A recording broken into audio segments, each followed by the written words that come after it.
Hi, I'm Lorenz. I'm a member of Keepsake Quilters Guild. I've always sewn, and my interest in quilts came from my mother. She quilted, and I collected vintage quilts long before I ever started quilting.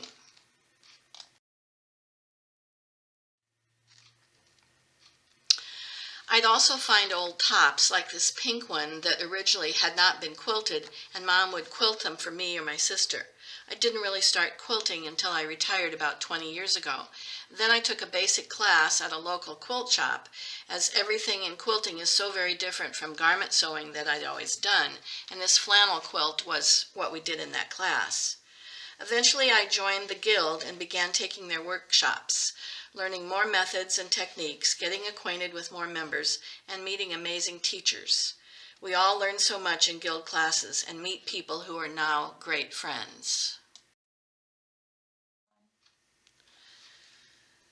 Some of my suggestions for new quilters are try many techniques and develop new skills.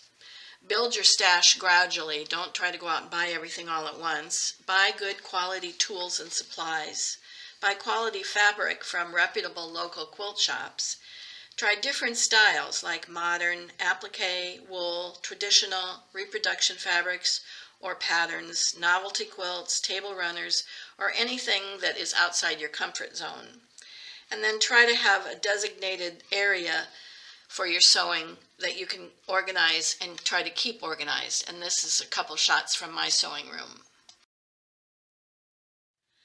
My favorite part of quilting is sewing with several small groups of friends. This is one of my sewing groups. We share so much with each other, and it really has become our therapy. It was a long time before I could feel the need to give quilts away because I'd always fall in love with them or the fabric. Now I've given them to family and friends, and it's very rewarding to donate to veterans, fundraisers, and hospice, and so on.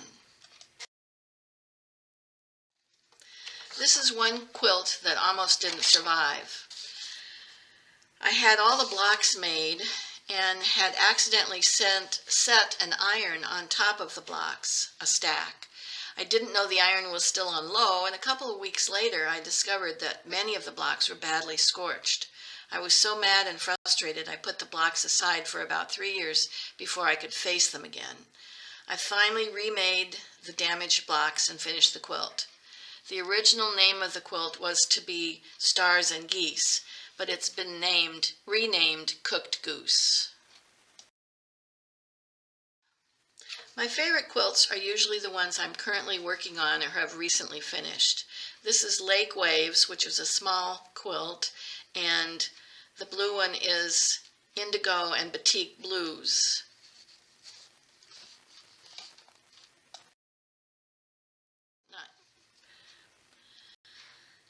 But this one, using all mode of French general fabrics, is probably my all-time favorite.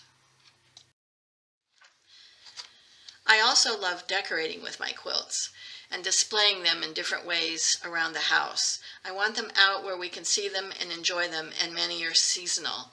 They're on the back of every chair and every couch in the house. Quilting is a wonderful hobby, and I hope to continue for a long time.